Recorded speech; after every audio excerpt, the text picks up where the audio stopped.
है कि अगर आपको भारत का एजुकेशन मिनिस्टर बनने का अवसर मिले तो आप हिंदी को लेकर कौन से नए बदलाव करना चाहेंगे या कौन सी नई पॉलिसीज़ को इंट्रोड्यूस करना चाहेंगे? पहली बात तो ऐसा होगा नहीं, है ना। कोई मुझे क्यों बनाएगा। लेकिन अगर मैं इस हाइपोथेटिकल सिचुएशन में चला ही जाऊं कि मैं भारत का शिक्षा मंत्री बन जाऊं, इसमें एक समस्या ये है कि भारत में शिक्षा समवर्ती सूची का विषय है। समवर्ती सूची का मतलब है कि केंद्र सरकार के पास शक्तियां सीमित हैं, राज्यों की अपनी शक्तियां हैं।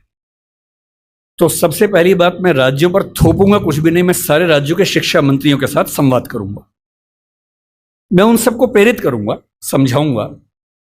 मैं उनसे कहूंगा कि तमिलनाडु में मेडिकल साइंस तमिल में होनी चाहिए, कर्नाटक में कन्नड़ में होनी चाहिए, हिंदी क्षेत्र में हिंदी में होनी चाहिए, हिंदी में नहीं इंग्लिश में होनी चाहिए, ऐसी कन्नड़ प्लस इंग्लिश में होनी चाहिए, तकनीकी शब्द अंग्रेजी में रहें।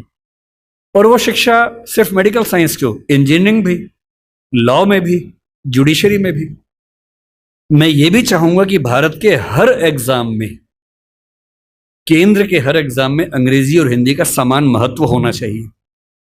और राज्य स्तरीय हर परीक्षा में उस राज्य की राजभाषाओं का सम्मान होना चाहिए। महाराष्ट्र पीसीएस में मराठी की भूमिका अंग्रेजी से कई गुना ज्यादा होनी ही चाहिए, क्योंकि वहां के एसडीएम को, डीएसपी को मराठी लोगों से बातचीत करनी है। और यदि किसी राज्य में 2-3 राजभाषाएं हैं तो वहां की परीक्षा में उन दोनों तीनों राजभाषाओं की परीक्षा होनी चाहिए, ताकि वो व्यक्ति सेवाओं में आए जो उन भाषाओं को बोल सकता है। कुछ ऐसे प्रयास। और तीसरी बात, अभी हमें शिक्षा पर बजट हम बहुत कंजूसी से खर्च करते हैं। हमारा ज्यादा बजट सेना पे खर्च होता है और चीजों पे होता है। मजबूरी वो भी है, सेना को हम नहीं छोड़ सकते, क्योंकि सुरक्षित होंगे तो पढ़ेंगे, अगर युद्ध हो गया किताब फेंके तो मारेंगे नहीं, तो हमें ये हथियार चाहिए ही चाहिए, युद्ध तो करना ही पड़ सकता है। पर मैं चाहूंगा कि शिक्षा पर हमारा खर्च बढ़े। एक ऐसी, भाई हिंदी में समस्या क्या होती है, और ये हिंदी के साथ बाकी भारतीय भाषाओं में, आपको हर विषय में अच्छे अध्यापक ही नहीं मिलते हैं। अच्छे अध्यापक क्यों नहीं मिलते हैं? क्योंकि अच्छे कॉलेज ही नहीं है। अच्छे कॉलेज क्यों नहीं है? क्योंकि अच्छे शिक्षक पहले बने ही नहीं थे। अच्छे शिक्षक क्यों नहीं बने थे? क्योंकि उनको पता था कि नौकरी मिलेगी नहीं। अगर नौकरी इंग्लिश में ही मिलेगी तो लोग इंग्लिश मीडियम में ही पढ़ेंगे। इस बच्ची ने अभी भी कहा कि मैं अंग्रेजी माध्यम में, मुझे हिंदी ज्यादा समझ में आती है। पर ये अंग्रेजी माध्यम में क्यों है? क्योंकि नौकरी का संकट है, एक मजबूरी है कि नौकरी इंग्लिश में मिलेगी। अगर भारत सरकार ठान ले और राज्यों की सरकारें ठान लें, अपनी अपनी भाषाओं में पढ़ाई लिखाई की संस्कृति को ठीक से विकसित करें।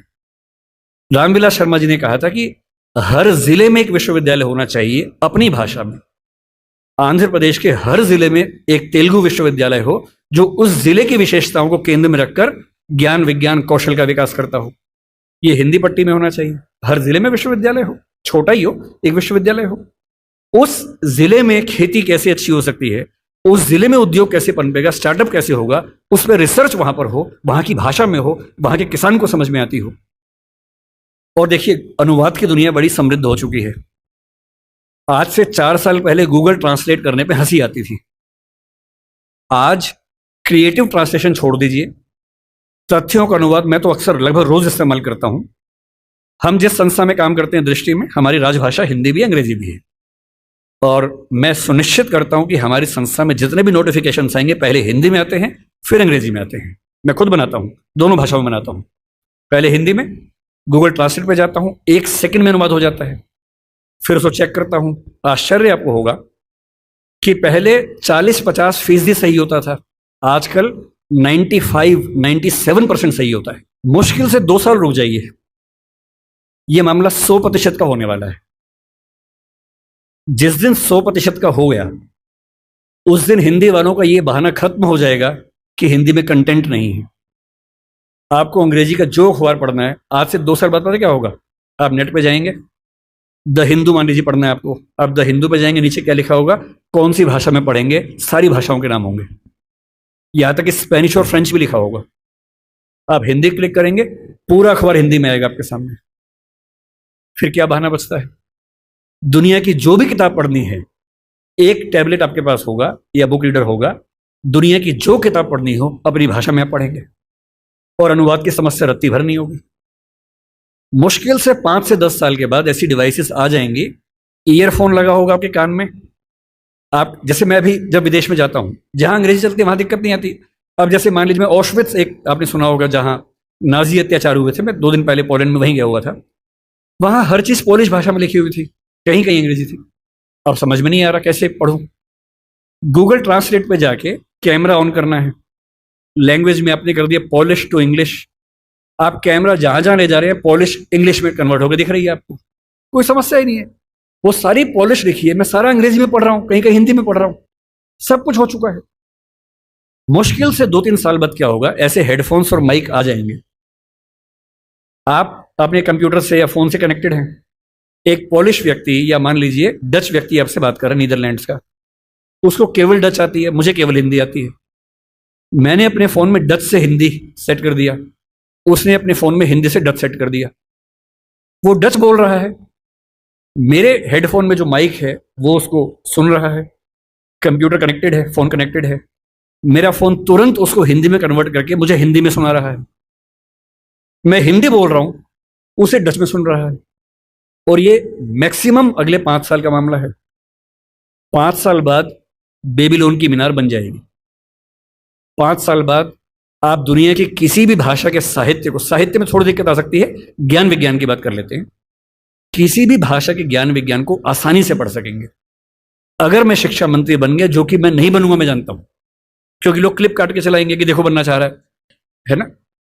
अगर ऐसा कभी हुआ तो मैं सुनिश्चित करूंगा भारत के हर विश्वविद्यालय में हर ज्ञान की चीज हर भाषा में उपलब्ध हो। और 20-25 साल लगेंगे, जिस दिन हिंदी, मराठी, तमिल बच्चों को समझ में आ गया कि उनकी भाषाओं में भविष्य है, वो अपनी भाषाओं में पढ़ के आग लगा देंगे, ऐसी ऐसी रिसर्च करेंगे अभी हम कल्पना नहीं कर सकते हैं। और जिस दिन सारी भाषाओं में आत्मसम्मान का भाव आ गया, रिसर्च होने लगी, पढ़ाई होने लगी, उसके बाद आप देखिए फिर क्या होता है। क्यों आपको उच्च अध्ययन के लिए केवल जेएनयू या अशोका समझ में आता है जहां अंग्रेजी में ही चीजें मिल पाती हैं? क्यों ऐसा नहीं होता कि कुछ ऐसे विश्वविद्यालय हो जहां हिंदी में इतने स्तर के ज्ञान की बातें होती हों जो दुनिया के बेस्ट यूनिवर्सिटीज के लेवल की बातें हैं? क्यों हार्वर्ड जैसा स्ट्रक्चर हिंदी में नहीं बन सकता, येल नहीं बन सकता? एकदम बन सकता है। लेकिन सरकार को 20-25 साल ताकत लगानी होगी, एक विजन रखना होगा, और जो तकनीकें हमारे जमाने में आ चुकी हैं उन तकनीकों के होते हुए ये बिल्कुल मुश्किल काम नहीं है, एकदम आसान काम है। बस एक विजन हो, दृढ़ इच्छा शक्ति हो, और 20-25 साल का समय, एक पीढ़ी गुजरने का समय। आप ऐसे चेंजेस 2 दिन में नहीं कर सकते, एक पीढ़ी लगती है, और हर पीढ़ी के साथ वो चेंजेस आपको नजर आते हैं। मैं ये करूंगा।